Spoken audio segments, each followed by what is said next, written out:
Good evening, everybody. My name is Scott Jacobs, and you're listening to Juiced Sports Radio. And breaking news in the National Basketball Association as the New York Knickerbockers now have a new head coach. Mike D'Antoni has resigned from the Knicks effective immediately. The interim coach will be former Hawks man Mike Woodson. Big news in the Big Apple.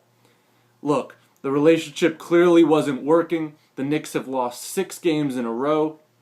D'Antoni has had 3.5 plus seasons to figure this out, and he's produced 1 winning season. D'Antoni came from the Phoenix Suns. His 7 seconds or less was beloved by NBA fans everywhere. But the Suns didn't play enough defense to win an NBA championship. So the Suns eventually parted ways with D'Antoni after 4 unbelievably incredible seasons in which the team won 50 plus games each year and made the conference finals twice, and D'Antoni was left on the coaching market to pursue either Chicago or New York. He chose the Knicks, who at the time were in a cap nightmare. The Knicks cleared their bad contracts, got Carmelo Anthony, Amari Stoudemire, and Tyson Chandler in the fold in recent seasons, and it hasn't translated to the type of success James Dolan and the Knicks thought they would have. Plain and simple. The philosophies just aren't on the same page. The Knicks aren't the same team as D'Antoni's Suns. They lack that elite pass-first point guard that he had in Phoenix with Steve Nash.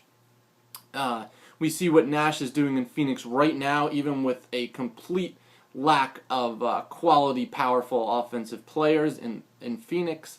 It's an incredible turn of events, not in the sense that we didn't see this coming, but that D'Antoni was so wildly successful in Phoenix and just was not able to duplicate that in New York. Now you look at D'Antoni, his Knicks tenure, he finishes nearly 100 games below 500. I know he inherited a really, really bad team at the time, but he was paid a lot of money, and 96 games below 500 for your coaching tenure is not something that speaks very highly. Apparently there was issues with Carmelo Anthony and Mike D'Antoni, even though the two said that there wasn't. I don't know if the tension just got to D'Antoni and he was like, this is enough, or if there really was internal issues between him and his team. Some people believe the Knicks have stopped listening to him. I don't know. I'm not a fly in that locker room, although it would have been interesting to hear. The Knicks obviously put big money on Tyson Chandler in the offseason to be that center, to anchor a high-powered team. And look, New York just isn't getting it done. They're 18-24, tied for 8th in the Eastern Conference, which in the West would have them out of the playoffs and nowhere near a spot. But because the East is weak at the bottom, they're still tied with the Bucks, who own the tiebreaker right now for the last playoff spot in the East. But the Knicks aren't going anywhere. It sure doesn't look like it. After an 8-1 stretch in February in which Jeremy Lin captivated the nation with an incredible arsenal of high-flying shots, game-winning baskets, and razzle-dazzle assists, the Knicks and Lin have come back to reality. It was a nice story while it lasted, but I think we now see the Knicks for who they are, a dysfunctional team with too many scorers. You have Jeremy Lin, who has the free range to shoot. So you've got Carmelo Anthony, Amari Stoudemire, and Lin, and they just don't have the right point guard for that system. Lin has played admirably still, and for a guy who's in the NBDL, I believe he's still averaging 15 points a game.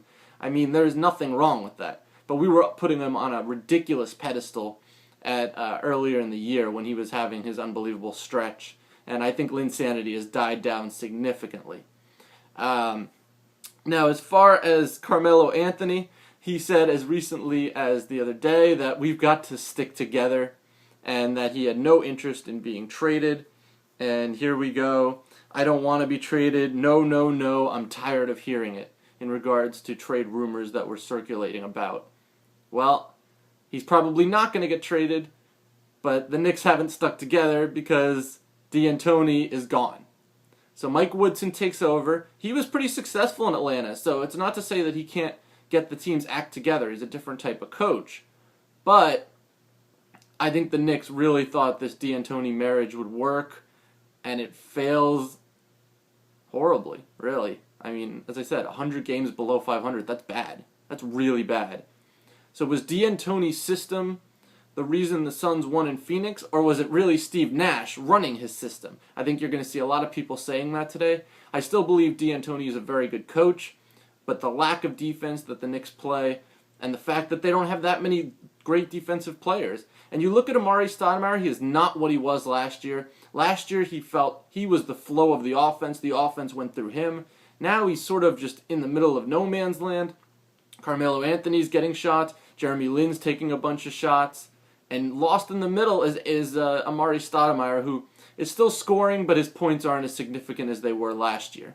My name is Scott Jacobs. Mike D'Antoni is gone from New York. You were expecting big trade deadline news today. You get a big coaching change. What do you make of the move? Can the Knicks season be salvaged? Let's see what happens. My name is Scott Jacobs. Good night, everybody.